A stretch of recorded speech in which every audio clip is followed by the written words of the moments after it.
नमस्कार। आज हम एक ऐसी किताब की दुनिया में उतर रहे हैं जो सिर्फ वजन में ही भारी नहीं बल्कि अपने कलेवर और गहराई में भी विशाल है। विक्रम सेठ का महाकाव्य ए सूटेबल बॉय। जी हाँ, बिल्कुल। 1300 पन्नों से ज्यादा, 4 मुख्य परिवार और दर्जनों किरदार। ये महज एक उपन्यास नहीं है, बल्कि 1950 के दशक की शुरुआत के भारत का एक पूरा आईना कह सकती हैं आप इसे। हमारे पास इस किताब पर काफ़ी जानकारी है और आज हमारी कोशिश यही रहेगी कि इस जटिल लेकिन दिलचस्प दुनिया के सबसे ज़रूरी पहलुओं को समझें। हाँ, कि इसकी कहानी क्या है, ये किन बड़े सवालों से जूझती है और आखिर क्यों इसे भारतीय साहित्य में इतना इतना अहम माना जाता है। तो सतह पर तो कहानी है लता मेहरा नाम की एक यूनिवर्सिटी छात्रा की, और उनकी माँ उनके लिए एक उपयुक्त वर यानी सूटेबल बॉय तलाश रही हैं। हाँ, लेकिन जैसा कि अक्सर होता है ना, सतह के नीचे बहुत कुछ है।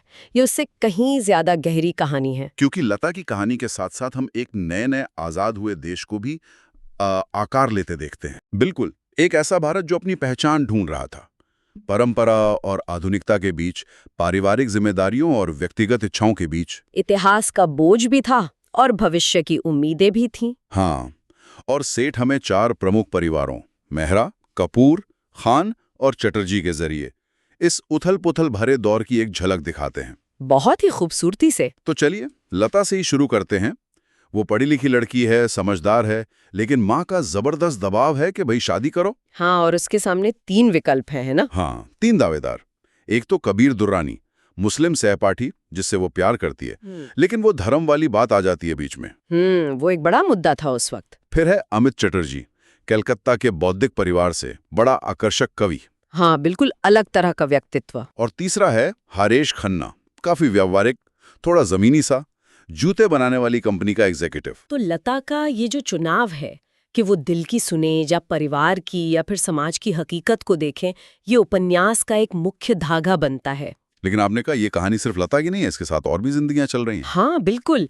कई और कहानियां समानांतर चलती हैं जो आपस में टकराती हैं, जुड़ती हैं, और यही कहानी और दिलचस्प हो जाती है। जैसे कि वो मान कपूर की कहानी, वो तो काफी अलग रास्ते पर लगते हैं। हाँ, मान कपूर, वो एक राज्य मंत्री हैं महेश कपूर, उनके बेटे हैं, और वो एक तवाइफ सईदा बाई के इश्क में पड़ जाते हैं। ओह, और ये रिश्ता, इसमें जुनून है, दर्द है, और उस वक्त के जो सामाजिक बंधन थे उनको चुनौती देने की कहानी है। और उनके पिता महेश कपूर वो मंत्री हैं। जी, महेश कपूर वो एक आदर्शवादी नेता हैं जो आज़ादी के बाद की राजनीति की सच्चाइयों से जूझ रहे हैं, समझौते करने पड़ रहे हैं, नैतिक दुविधाएं हैं। की कहानी दिखाती है कि राजनीति सिर्फ नारों और भाषणों में नहीं होती, वो लोगों की रोजमर्रा की जिंदगी में बसती है, कैसे फैसले लेने पड़ते हैं। और आपने खान परिवार का भी जिक्र किया था। जी, बितार के नवाब साहब और उनके बेटे फिरोज। हाँ, खान परिवार वो उस बदलते वक्त में मुस्लिम अभिजात वर्ग की स्थिति को दर्शाते हैं। उनकी बदलती हुई किस्मत, जमींदारी जा रही है, और हिंदू मुस्लिम रिश्तों की जो जटिलता है। विभाजन के बाद का माहौल। बिल्कुल, विभाजन हो चुका है, लेकिन उसके निशान अभी बहुत गहरे हैं समाज में, और सेठ उसे बहुत बारीकी से दिखाते हैं। और फिर चटर्जी परिवार भी है, कलकत्ता वाले। हाँ, चटर्जी वो कलकत्ता का बौद्धिक कला प्रेमी परिवार है। अपनी हाजिर जवाबी साहित्यिक बहसें, उनसे कहानी में एक अलग ही रंग आता है। वो उस समय के शहरी पढ़े लिखे तबके को दिखाते हैं। हाँ, एक तरह से कह सकते हैं। तो ये सारे अलग अलग धागे, लता का चुनाव, मान का इश्क, महेश कपूर की राजनीति, खान परिवार की विरासत, चटर्जी परिवार की बौद्धिकता, ये सब मिलते कहाँ हैं, कैसे जुड़ते हैं? ये सब मिलते हैं रोजमर्रा की जिंदगी में, कभी किसी शादी में, कभी त्योहारों पर, यूनिवर्सिटी के कैंपस में मिलते हैं, कभी अदालतों में, चुनावी रैलियों में भी। हाँ, चुनावी रैलियों में, यहाँ तक कि क्रिकेट मैचों में भी। सेठ इन सब को बड़ी ही कुशलता से एक साथ बुनते जाते हैं। अच्छा। और उससे 1951 के भारत की एक जीती जागती धड़कती हुई तस्वीर उभरती है। ये सिर्फ किरदारों की कहानी नहीं रहती, उस पूरे समाज की कहानी बन जाती है। वाकई ये तो बहुत बड़ा कैनवस है। अब अगर हम इसके मुख्य विषयों पर थोड़ा और ध्यान दें, जाहिर है प्रेम और विवाह तो केंद्र में है ही, जैसा कि टाइटल से भी लगता है। हाँ, वो तो है। पर क्या ये सिर्फ सही लड़का खोजने के बारे में है या कुछ और भी है? नहीं, ये उससे कहीं ज्यादा है। ये उपन्यास असल में पूछता है कि आखिर शादी को उपयुक्त बनाता क्या है। मतलब क्या वो दो लोगों का आपसी प्यार है, या परिवारों का मेल जोल, सामाजिक स्थिति, या फिर आर्थिक सुरक्षा? ये सारे सवाल हैं। और लता की कहानी के जरिए? हाँ, लता की कहानी के जरिए सेठ उस दौर की महिलाओं की जो सीमित आज़ादी थी और उनके सामने जो विकल्प थे, उनको बहुत बारीकी से दिखाते हैं। सवाल ये भी है कि क्या प्रेम सामाजिक दबावों के सामने टिक सकता है? और सेठ इसका कोई सीधा जवाब देते हैं? नहीं, वो जवाब बहुत संयम से, बिना किसी मेलोड्रामा के देते हैं।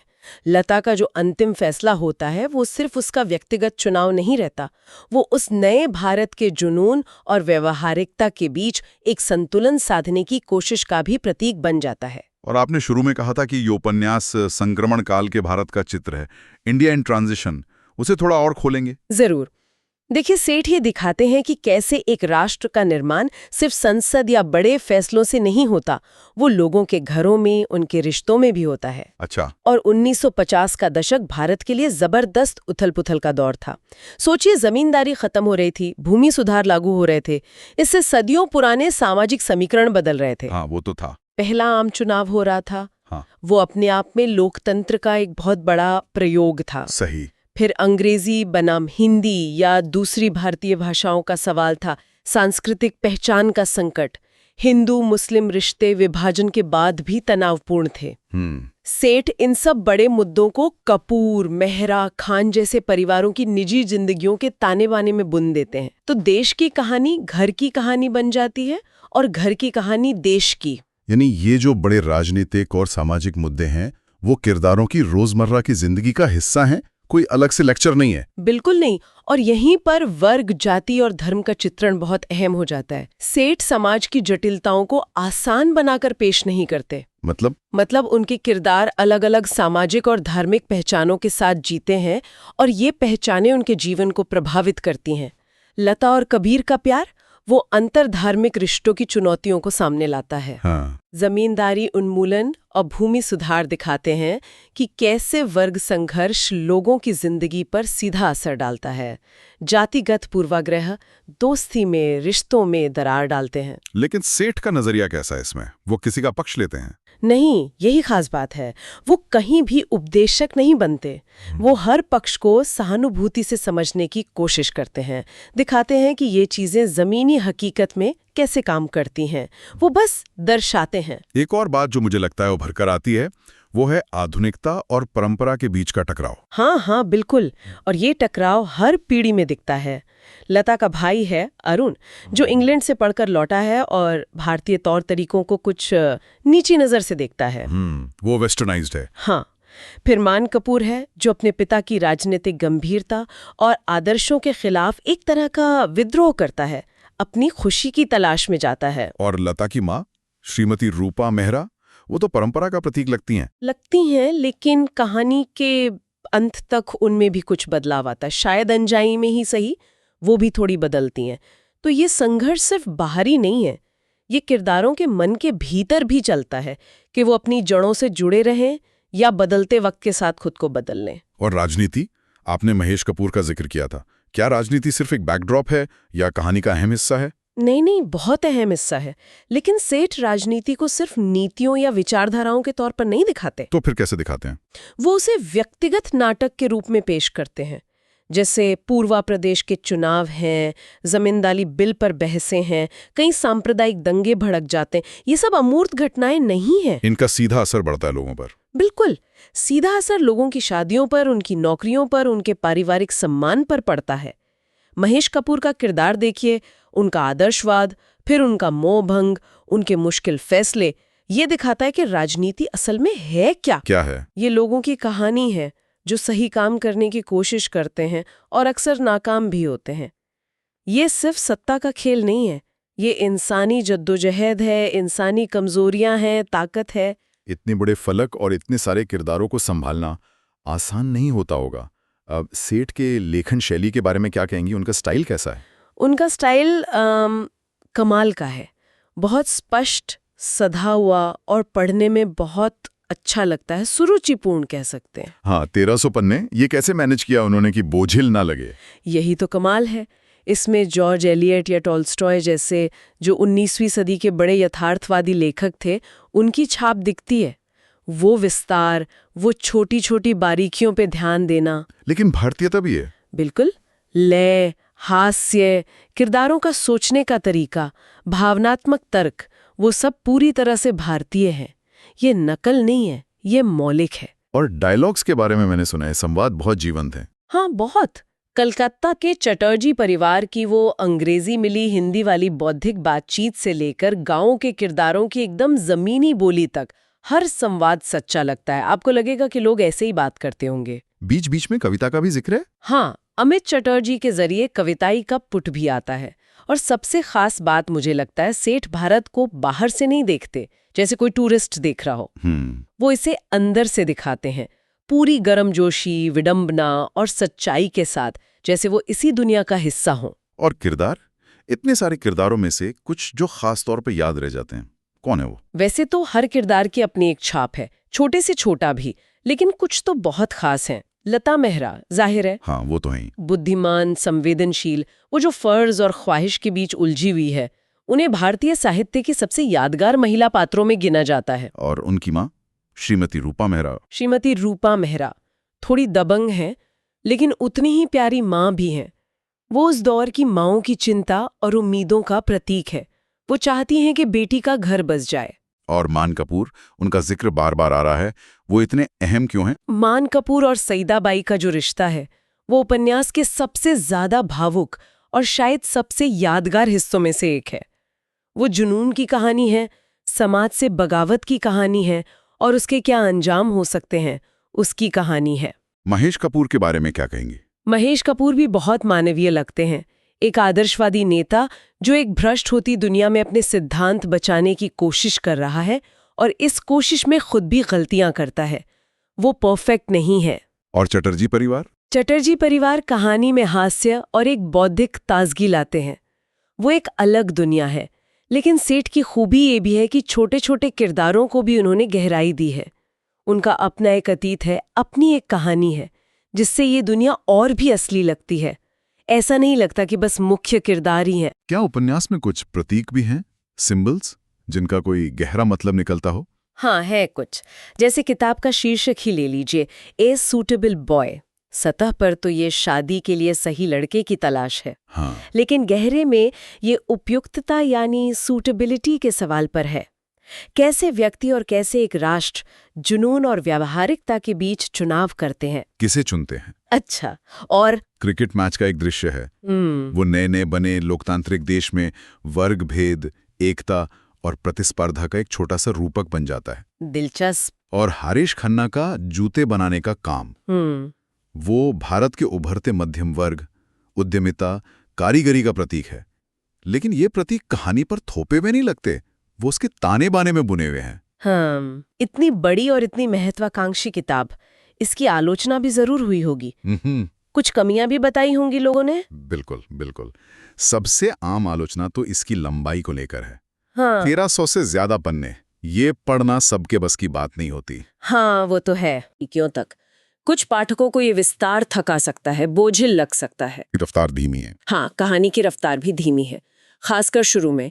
ये धैर्य की मांग करती है किताब, आपको इसके साथ ठहरना पड़ता है। और स्टाइल को लेकर भी कोई आपत्ति थी, अंदाज को लेकर? हाँ, कुछ आलोचकों को लगा कि सेठ का नजरिया थोड़ा ज्यादा नरम है या तटस्थ है, कि वो सामाजिक बुराइयों पर, जैसे जाति भेद या सांप्रदायिकता पर, ज्यादा तीखी टिप्पणी नहीं करते। लेकिन कई लोग मानते हैं कि यही संयमित स्वर इसकी ताकत है। ये जटिलताओं को बिना किसी शोर शराबे के, बिना उंगली उठाए उभरने देता है, पाठक को खुद सोचने पर मजबूर करता है। ये एक तरह से पाठक की उम्मीदों और लेखक के इरादे के बीच संतुलन का सवाल भी है ना? कि क्या हर कहानी को तेज रफ्तार और नाटकीय होना जरूरी है? बिल्कुल, शायद नहीं। महानतम उपलब्धियों में गिना जाता है, इसमें कोई शक नहीं है। इसकी तुलना बड़े क्लासिक से होती है। हाँ, इसकी तुलना अक्सर मिडिल मार्च या वॉर एंड पीस जैसे विश्व क्लासिक से की जाती है। लेकिन जैसा मैंने पहले कहा, अपने आत्मा में, अपने एहसास में ये पूरी तरह भारतीय है। और इसने आगे आने वाले लेखकों को भी असर डाला। हाँ, इसने बाद के कई लेखकों के लिए रास्ता खोला, जैसे रोहिंटन मिस्त्री की ए फाइन बैलेंस या विक्रम चंद्रा की सेक्रेड गेम्स जैसी किताबें। इसने दिखाया कि भारतीय जीवन की जटिलताओं को अंग्रेजी गद्य में उसी गहराई और विस्तार से लिखा जा सकता है जैसे टॉल्स्टॉय ने रूसी जीवन को लिखा था। इसने साबित किया कि भारतीय कहानी वैश्विक मंच पर अपनी जगह बना सकती है। तो इस सारी बातचीत का निचोड़ क्या निकालें? अगर किसी को ए सूटेबल बॉय के बारे में जानना हो तो हम संक्षेप में क्या कहेंगे? हम कहेंगे कि ये कहानी कहने की कला का एक शानदार नमूना है। ये बहुत संवेदनशील है, इसका फलक बहुत बड़ा है और इसमें खोजने के लिए अंतहीन परतें हैं। हाँ, ये वक्त जरूर मांगती है। हाँ, ये वक्त मांगती है, लेकिन बदले में ये पाठक को एक पूरी दुनिया का अनुभव देती है, एक गहरी समझ देती है। इसे आप लता के प्रेम कहानी के लिए पढ़ सकते हैं या 1950 के दशक की भारतीय राजनीति और समाज को समझने के लिए, या बस किरदारों की जिंदगियों में डूबने के लिए। बिल्कुल। ये एक ऐसी किताब है जो पढ़ने के बाद भी आपके साथ रहती है। उसके किरदार, उसकी दुनिया आपके जहन में बस जाती है। और ये हमें याद दिलाती है कि जीवन में जो उपयुक्त चुनाव होते हैं, सूटेबल चॉइस, वो शायद ही कभी आसान होते हैं, चाहे वो जीवन साथी का चुनाव हो या एक राष्ट्र के तौर पर अपनी दिशा चुनने का। बिल्कुल सही कहा आपने। और शायद सोचने के लिए एक आखिरी बात ये हो सकती है कि ये जो उपयुक्तता की तलाश है, ये सिर्फ एक व्यक्ति के लिए जीवन साथी खोजने तक सीमित नहीं है। ये उस दौर के भारत की भी तलाश है, अपनी पहचान बनाने की, अपनी जगह ढूंढने की। एक ऐसा राष्ट्र जो भी बन रहा है, जो परंपरा और प्रगति के बीच, अनगिनत आवाजों और महत्वाकांक्षाओं के बीच अपना रास्ता तलाश रहा है। तो लता का व्यक्तिगत चुनाव भारत की उस बड़ी यात्रा से जुड़ जाता है। हाँ, कहीं ना कहीं जुड़ जाता है कि कैसे एक सामूहिक पहचान बनाने की प्रक्रिया में व्यक्तिगत इच्छाओं और सामाजिक अपेक्षाओं के बीच संतुलन साधा जाए। ये सवाल आज भी उतना ही प्रासंगिक है ना?